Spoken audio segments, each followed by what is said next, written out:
Hello नमस्कार दोस्तों, physical education गुरुजी में आपका बहुत बहुत स्वागत है।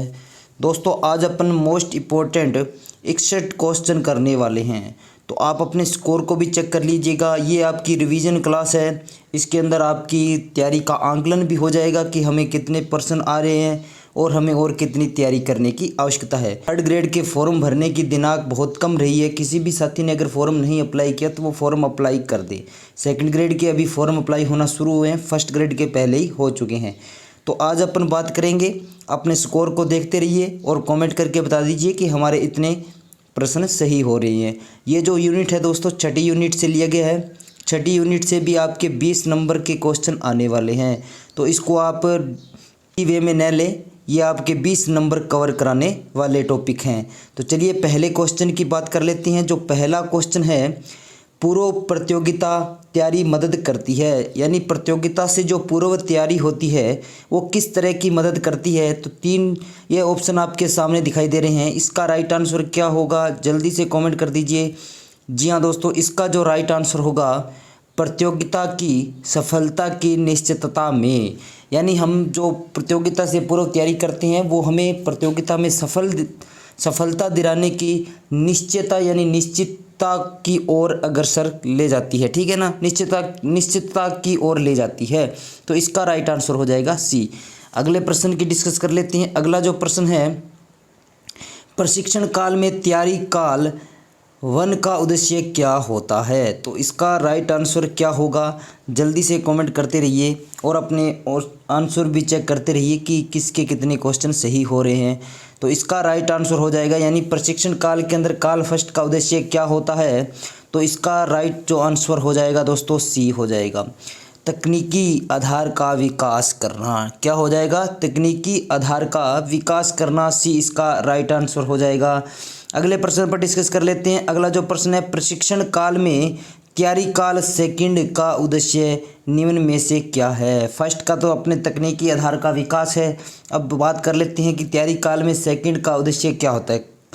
जो सेकंड काल या सेकंड फेज बोलते हैं वो होता है, उसका क्या उद्देश्य होता है। तो जल्दी से कमेंट कर दीजिए, ऑप्शन आपके सामने दिखाई दे रहे हैं। तो इसका जो राइट आंसर हो जाएगा दोस्तों, तकनीक का विकास। किसका, तकनीक का विकास हो जाएगा। ठीक है ना, इसका भी राइट आंसर हो जाएगा बी। अगले प्रश्न पर डिस्कस कर लेते हैं। अगला जो प्रश्न है दोस्तों, प्रतियोगिता काल के दौरान किस पर ध्यान दिया जाता है। प्रतियोगिता काल के दौरान यानी प्रतियोगिता चल रही है उसके दौरान किस बात पर ध्यान दिया जाता है। जल्दी से कमेंट कर दीजिए किस पर ध्यान दिया जाता है। तो इसका राइट आंसर हो जाएगा लक्ष्य की प्राप्ति। जब प्रतियोगिताएं चल रही होती है तो लक्ष्य एक ही होता है, जीत का लक्ष्य होता है। अपने लक्ष्य पर ध्यान दिया जाता है कि मुझे अपना लक्ष्य प्राप्त करना है। तो इसका राइट आंसर हो जाएगा दोस्तों डी। चलिए अगले प्रश्न पर बात कर लेते हैं। संक्रमण काल में प्रशिक्षक किस बात पर बल देता है, किस बात पर बल देता है। तो इसका राइट आंसर क्या होगा, जल्दी से कमेंट कर दीजिए। इसका जो राइट आंसर होगा दोस्तों, पुण्य ऊर्जा प्राप्त, यानी संक्रमण काल कौन सा होता है, जब हम के बाद कुछ समय का हमें रेस्ट मिलता है, वो रेस्ट का जो काल होता है वो रिकवरी काल होता है, जिसे क्या कहते हैं, संक्रमण काल कहते हैं। उसके अंदर हमें पुण्य ऊर्जा प्राप्त होती है, यानी हम रेस्ट करते हैं, हमारे शरीर को पुण्य ऊर्जा प्राप्त होती है। तो इसका राइट आंसर हो जाएगा दोस्तों सी। अगले प्रश्न पर डिस्कस कर लेते हैं। नेक्स्ट जो प्रश्न है, आंतरिक भार की स्थिरता को जाना जाता है। आंतरिक भार की स्थिरता को किस तरह का जाना जाता है। तो इसका राइट आंसर क्या होगा, जल्दी से कमेंट कर दीजिए कि आंतरिक भार की स्थिरता को किस तरह जांचा जा सकता है। तो इसका राइट आंसर हो जाएगा पल्स रेट। पल्स रेट से हम बता सकते हैं, अगर जो एथलीट होगा उसकी पल्स रेट अलग होगी, अब नॉर्मल आदमी की पल्स रेट चेक करोगे तो अलग होगी, और थोड़ी एक्टिविटी करने के बाद आप पल्स रेट चेक करोगे तो वो अलग होगी। तो हर तरह का आप एक्टिविटी करोगे उसके बाद आपकी प्लस रेट अलग अलग होगी। तो अपने प्लस रेट से आंतरिक भार की स्थिरता का जांच कर सकते हैं। ठीक है ना दोस्तों, अगले प्रश्न पर डिस्कस कर लेते हैं। अनुकूलन प्रक्रिया को किस समय अपनाया जाता है। अनुकूलन प्रक्रिया को किस समय अपनाया जाता है, जल्दी से कमेंट करके बता दीजिए। इसका राइट आंसर क्या होगा, अनुकूलन यानी कूल डाउन। कूल डाउन को कब अपनाया जाता है, कूल डाउन को कब अपनाया जाता है? तो इसका राइट आंसर हो जाएगा प्रतियोगिता के पश्चात। यानी जब प्रतियोगिता समाप्त हो जाए, हमारी एक्सरसाइज समाप्त हो जाए, उसके बाद कूल डाउन एक्सरसाइज की जाती है, उसके पश्चात ही क्रिया की जाती है अनुकूलन की। ठीक है, क्लियर हो गया। अगले प्रश्न पर डिस्कस कर लेते हैं। अगला जो प्रश्न है, किसी खिलाड़ी का अभ्यास के पश्चात खर्च की गई ऊर्जा की पुण्य प्राप्ति की अवधि को क्या कहते हैं? क्या कहते हैं? जल्दी से कमेंट कर दीजिए। बहुत बढ़िया प्रश्न है, ऑप्शन आपके सामने है, जल्दी से कमेंट कर दीजिए कि इसका राइट आंसर क्या होगा। तो उसे संक्रमण काल या कहते हैं या क्षतिपूर्ति काल कहते हैं। कौन सा? क्षतिपूर्ति, यानी हमारी जो एनर्जी है उसको रिकवर करने का काल होता है, क्षतिपूर्ति काल होता है। ठीक है ना, इसका राइट आंसर हो जाएगा डी। तो अगला जो प्रश्न है, खेल प्रशिक्षण के दौरान प्रशिक्षण का भार किस रूप में दिया जाना चाहिए? किस रूप में दिया जाना चाहिए? तो प्रश्न आपके सामने है, जल्दी से कमेंट कर दीजिए। इसका राइट आंसर क्या होगा? तो इसका जो राइट आंसर होगा दोस्तों, सी, सामान्य से जटिल की ओर देना चाहिए। कभी भी हमें जो भी प्रशिक्षण देना हो उसको सामान्य से जटिल की ओर देना चाहिए, ताकि अभ्यर्थी को सीखने में आसानी रहे। अगर शुरुआत में हम जटिल करवा देंगे, उसके बाद आसान करवाएंगे, तो उसके लिए थोड़ा मुश्किल होगा। तो सामान्य से जटिल की ओर चलना चाहिए प्रशिक्षण भार के अंदर। दर्शक क्लियर। अगले प्रश्न पर डिस्कस कर लेते हैं। सबसे पहले अवधिकालीनता को किसने विकसित किया? किसने विकसित किया दोस्तों? जल्दी से कमेंट कर दीजिए। ऑप्शन आपके सामने हैं, इसका राइट आंसर क्या होगा? तो कमेंट करते रहिए, जल्दी जल्दी अपना स्कोर भी चेक करते रहिए। तो इसका राइट जो आंसर हो जाएगा दोस्तों, सी इसका राइट आंसर हो जाएगा। क्या हो जाएगा दोस्तों? सी इसका राइट आंसर हो जाएगा। हैंस सेलिस ने इसका विकसित किया। ठीक है ना। अगले प्रश्न पर डिस्कस कर लेते हैं। खेल प्रशिक्षण में मैक्रो चक्र की अवधि कितनी होती है? जल्दी से कमेंट कर दीजिए दोस्तों, कितनी होती है मैक्रो चक्र की अवधि, कितनी होती है?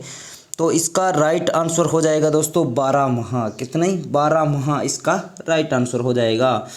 अगला जो है प्रश्न दोस्तों, व्यायाम की अस्थियों पर क्या प्रभाव पड़ता है? हम जो एक्सरसाइज करते हैं, व्यायाम करते हैं, उसका हमारी हड्डियों पर क्या प्रभाव पड़ता है? तो इसका राइट आंसर क्या होगा? जल्दी से कमेंट कर दीजिए। आंसर आपके सामने है। तो इसका राइट आंसर है, जो जोड़ों के तंतु होते हैं उनमें मजबूती आती है। क्या? जोड़ों के तंतु मजबूत होते हैं। लगातार एक्सरसाइज करने से हमारे शरीर के अंदर जो लैक्टिक अम्ल होता है उसका जमाव भी कम होता है, उसका स्तर भी घटता है, जिसके अंदर हमारे शरीर में जकड़न आना, थकान आना वो कम होना शुरू हो जाती है। अगले प्रश्न की डिस्कस कर लेते हैं। नाम का मांसपेशियों पर कौन सा प्रभाव नहीं पड़ता? कौन सा प्रभाव नहीं पड़ता दोस्तों? व्यायाम करने से हमारे शरीर में मांसपेशियाँ होती है, मजबूत होती है। मांसपेशियाँ, पेशीय कोशिकाएं बड़ी होती है। ठीक है ना। जैसे हम व्यायाम करेंगे तो पेशीय कोशिकाएं क्या होगी? बड़ी होगी। पेशियों में सहनशीलता बढ़ेगी। बिल्कुल राइट बात है। अब दोस्तों जो इसमें नहीं प्रभाव पड़ता वो ये है कि रक्त संचरण कोशिकाओं की संख्या कम नहीं होती। तो डी इसका राइट आंसर हो जाएगा। अगले प्रश्न पर डिस्कस कर लेते हैं। व्यायाम का हृदय पर कौन सा प्रभाव नहीं पड़ता? ये नहीं को ध्यान में रखना है। प्रश्न में हम यही गलती करते हैं, नहीं को ध्यान में नहीं रखते, इसको प्रभाव पड़ता है पढ़ लेते हैं। ठीक है ना। तो इसका राइट आंसर क्या होगा? जल्दी से कमेंट कर दीजिए। इसका राइट आंसर हो जाएगा दोस्तों हृदय आकार कम होना। हृदय आकार कम होना। ठीक है ना। इसका सी राइट आंसर हो जाएगा। अगले प्रश्न है दोस्तों, व्यायाम का रक्त पर कौन सा प्रभाव नहीं पड़ता? लाल रक्त कण बढ़ जाते हैं, बिल्कुल सही बात है। कोलेस्ट्रॉल कम होता है, बिल्कुल सही बात है। इनमें से सभी नहीं। श्वेत रक्त कण खत्म हो जाते हैं, ये गलत बात है। तो इसका राइट आंसर हो जाएगा श्वेत रक्त कण खत्म हो जाते हैं, ये इसका राइट आंसर हो जाएगा। अगले प्रश्न पर डिस्कस कर लेते हैं। अगला जो प्रश्न है, व्यायाम का श्वसन तंत्र पर कौन सा प्रभाव नहीं पड़ता? कौन सा प्रभाव नहीं पड़ता? जल्दी से कमेंट कर दीजिए। इसका राइट आंसर क्या होगा? तो इसका राइट आंसर हो जाएगा दोस्तों डी, कार्बन डाइऑक्साइड की मात्रा बढ़ना। अगला जो प्रश्न है, व्यायाम का पाचन संस्थान पर कौन सा प्रभाव नहीं पड़ता? तो इसका राइट आंसर क्या होगा? जल्दी से कमेंट कर दीजिए। इसका राइट आंसर हो जाएगा भूख कम लगती है। क्या? भूख कम लगती है, इसका राइट आंसर हो जाएगा। अगला जो प्रश्न है दोस्तों, व्यायाम का स्नायु संस्थान पर कौन सा प्रभाव नहीं पड़ता? तंत्रिकाओं में संचरण बढ़ता है, थकान का अनुभव देरी से होना, प्रतिवर्ती क्रियाओं की संख्या में बढ़ोतरी, तंत्रिकाओं में संदेश देर से मिलते हैं। तो इसका राइट आंसर क्या होगा, जल्दी से कमेंट कर दीजिए। इसका राइट आंसर हो जाएगा तंत्रिकाओं में संदेश देर से मिलते हैं। तो डी इसका राइट आंसर हो जाएगा, ठीक है ना। अगले प्रश्न पर डिस्कस कर लेते हैं। व्यायाम की ग्रंथि संस्थान पर कौन सा प्रभाव नहीं पड़ता। तो इसका राइट आंसर क्या होगा, जल्दी से कमेंट कर दीजिए। तो इसका जो राइट आंसर हो जाएगा दोस्तों डी, इंसुलिन का ख़त्म हो जाना। क्या, इंसुलिन का ख़त्म हो जाना इसका राइट आंसर हो जाएगा। अगला जो प्रश्न है दोस्तों, 24 से 48 घंटों में तीव्र गति से भार का कम होने का कारण होता है। 24 से 48 घंटों में तीव्र गति से भार का कम होने का कारण क्या होता है, जल्दी से कमेंट कर दीजिए।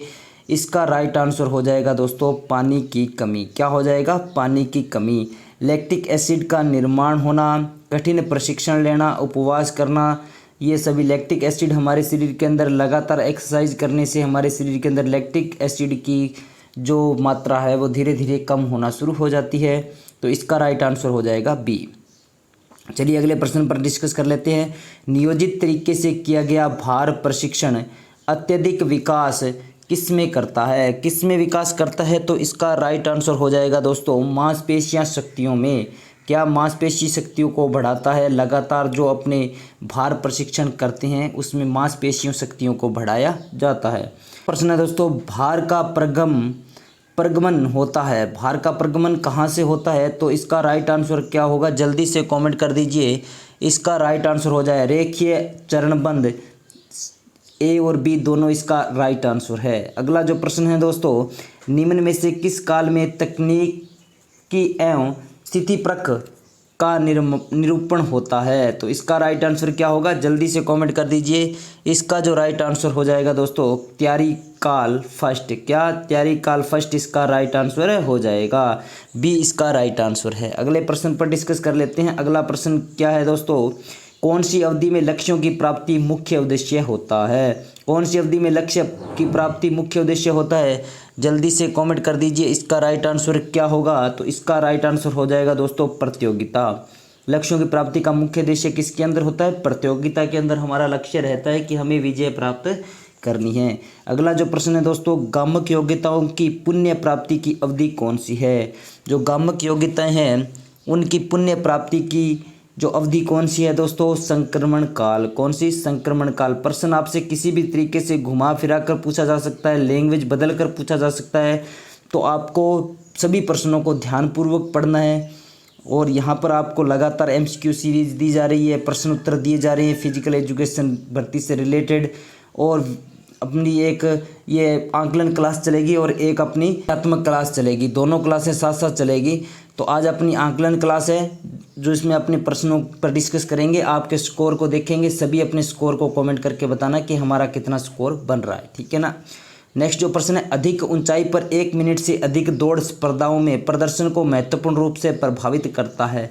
इसका राइट आंसर क्या होगा। तो इसका राइट आंसर हो जाएगा दोस्तों कुल बैरोमीटर दबाव में कमी, ऑक्सीजन की आंशिक दबाव में कमी, पेशी की ऑक्सीजन उपलब्धता को कम करता है, उक्त सभी। तो इसका राइट आंसर हो जाएगा दोस्तों डी, उपयुक्त सभी, ठीक है ना। अगले प्रश्न की डिस्कस कर लेते हैं। निम्न में से बाह्य भार किसे कहते हैं, किसे कहते हैं, जल्दी से कमेंट करते रहिए और अपने स्कोर को जांच करते रहिए। इसका राइट आंसर हो जाएगा दोस्तों उपयुक्त सभी, डी। भार का परिमाण, व्यायाम की गुणवत्ता, भार की तीव्रता, डी इसका राइट आंसर हो जाएगा। अगला जो प्रश्न है, खेल संबंधी परफॉर्मेंस में किस प्रकार सुधार लाया जा सकता है। किस प्रकार सुधार लाया जा सकता है, जल्दी से कमेंट कर दीजिए। इसका राइट आंसर क्या होगा। तो इसका जो राइट आंसर है दोस्तों प्रशिक्षण, अभ्यास, तकनीक के ज्ञान, उपयुक्त सभी। तो इसका राइट आंसर हो जाएगा उपयुक्त सभी। चलिए अगले प्रश्न पर डिस्कस कर लेते हैं। मैक्रो साइकिल योजना में निम्न में से पहला कार्य क्या होता है। पहला कार्य क्या होता है, जल्दी से कमेंट कर दीजिए। तो इसका राइट आंसर हो जाएगा दोस्तों प्रदर्शन का पूर्वानुमान और निर्धारण, डी इसका राइट आंसर हो जाएगा मैक्रो साइकिल योजना के अंदर, ठीक है ना। अगले प्रश्न पर बात कर लेते हैं। प्रदर्शन में वृद्धि मुख्यतः किसको छोड़कर निर्भर करती है। किसको छोड़कर निर्भर करती है। तो इसका राइट आंसर क्या हो जाएगा, जल्दी से कमेंट कर दीजिए। इसका राइट आंसर हो जाएगा दोस्तों समुचित रख रखाव वाली सुविधाएं, सी इसका राइट आंसर हो जाएगा। अगला जो प्रश्न है, लघु तैयारी अवधि आमतौर पर अधिक लंबे समय तक के लिए उच्चतम कार्य प्रदर्शन की पर्याप्त स्थिति पैदा करती है। उपयुक्त कथन है। कैसा कथन है दोस्तों, इसको आपको बताना है कि ये सत्य कथन है या गलत है या संभावित है या निश्चित नहीं है। तो इसका जो राइट आंसर हो जाएगा दोस्तों गलत। ये कथन क्या है दोस्तों, गलत है। ठीक है, अगले प्रश्न पर डिस्कस कर लेते हैं।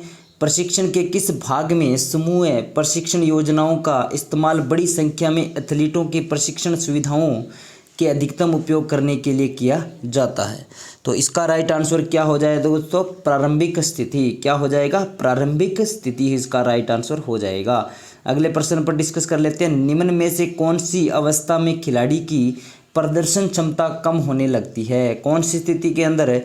तो इसका राइट आंसर क्या होगा दोस्तों, जल्दी से कमेंट कर दीजिए। अत्यधिक भार, जब हम खिलाड़ी को ओवरलोड करते हैं, ओवरलोड प्रशिक्षण देते हैं, निम्न भार, दोनों ही परिस्थितियों के अंदर खिलाड़ी में जो प्रदर्शन क्षमता होती है वो कम होना लग जाती है। ठीक है ना। अगले प्रश्न पर डिस्कस कर लेते हैं। मीसोसाइकिल की अवधि होती है, मीसोसाइकिल की अवधि कितनी होती है?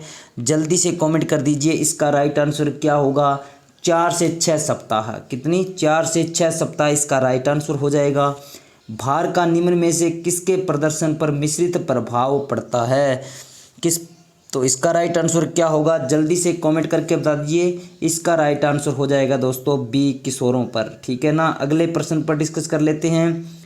उत्कृष्ट खिलाड़ी के संदर्भ में अवधिकालीनता चक्र का विशेषताओं में क्या सम्मिलित है? तो इसकी राइट आंसर क्या होगा, जल्दी से कमेंट कर दीजिए दोस्तों। इसका जो राइट आंसर हो जाएगा बहुस्तरीय अवधिकालीनता। कौन सी, बहुस्तरीय अवधिकालीनता। सी इसका राइट आंसर हो जाएगा। जल्दी जल्दी कमेंट करते रहिए और अपने आंसर को चेक करते रहिए। लास्ट में आप कमेंट करके बताइएगा कि आपके कितने क्वेश्चन सही हुए हैं। निम्न में से प्रशिक्षण भार का संबंध है, कौन, क्या संबंध है दोस्तों, जल्दी से कमेंट कर दीजिए। इसका राइट आंसर क्या होगा दोस्तों, अवस्थापन, अवधिकालीनता, रिकवरी, उपयुक्त सभी। तो इसका राइट आंसर हो जाएगा दोस्तों उपयुक्त सभी। ठीक है ना। निम्न में से प्रशिक्षण भार का संबंध सबसे है, अवस्थापन से है, अवधिकालीनता से है, रिकवरी से है, उपयुक्त सभी। तो इसका राइट आंसर हो जाएगा डी। चलिए अगले प्रश्न पर डिस्कस कर लेते हैं। खेलों में न्यूनतम अवधि का प्रशिक्षण चक्र कहलाता है। सबसे कम अवधि वाला प्रशिक्षण कौन सा होता है? जल्दी से कमेंट कर दीजिए दोस्तों। सबसे कम अवधि वाला प्रशिक्षण कौन सा होता है? तो माइक्रो चक्र। कौन सा होता है? माइक्रो चक्र। ठीक है ना। माइक्रो चक्र की अवधि कितनी होती है? माइक्रो चक्र की अवधि कितनी होती है? जल्दी से कमेंट कर दीजिए।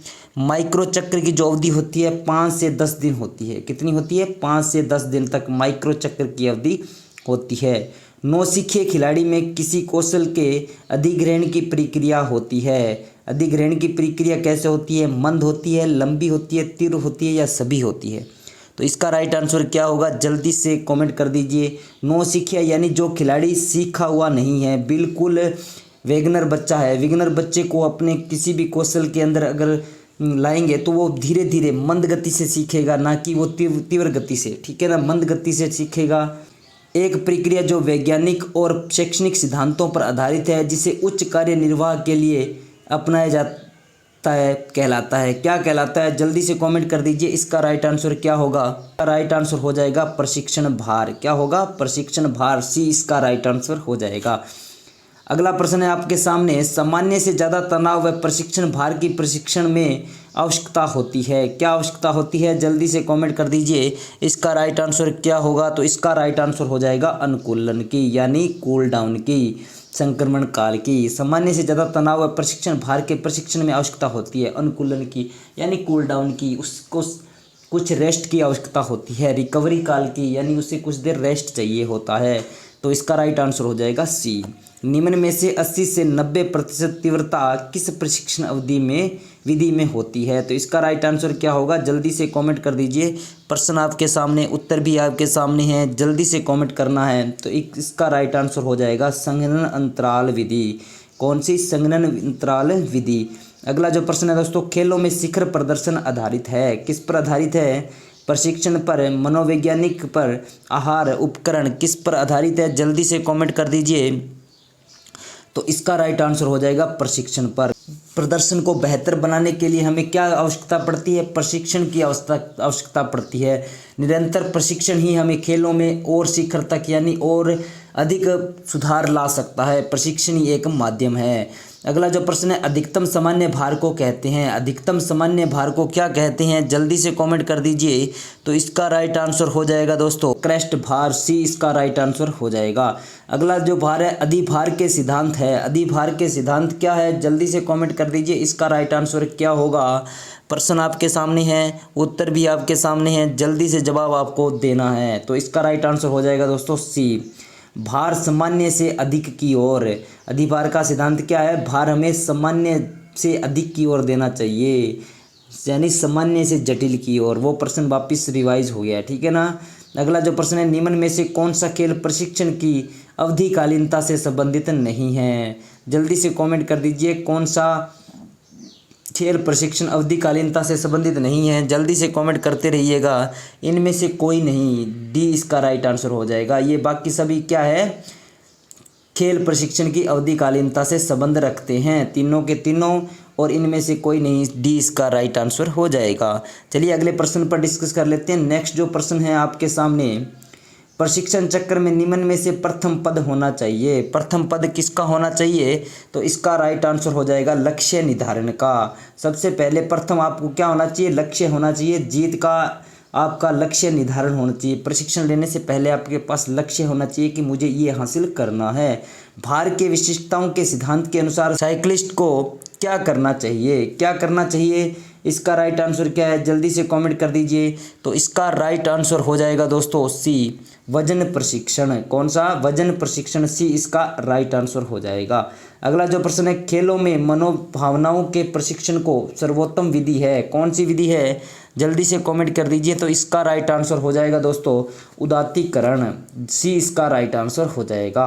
अगला प्रश्न आपके सामने, निम्न में से अति भार के लक्षणों से संबंधित है। कौन सा संबंधित है? जल्दी से कमेंट कर दीजिए। ऑप्शन आपके सामने हैं, शारीरिक, निष्पादन, कारिकीय, उक्त सभी। तो इसका राइट आंसर हो जाएगा उपयुक्त सभी, ठीक है ना। अगले प्रश्न पर डिस्कस कर लेते हैं, प्रशिक्षण भार का परिणाम किस पर निर्भर करता है?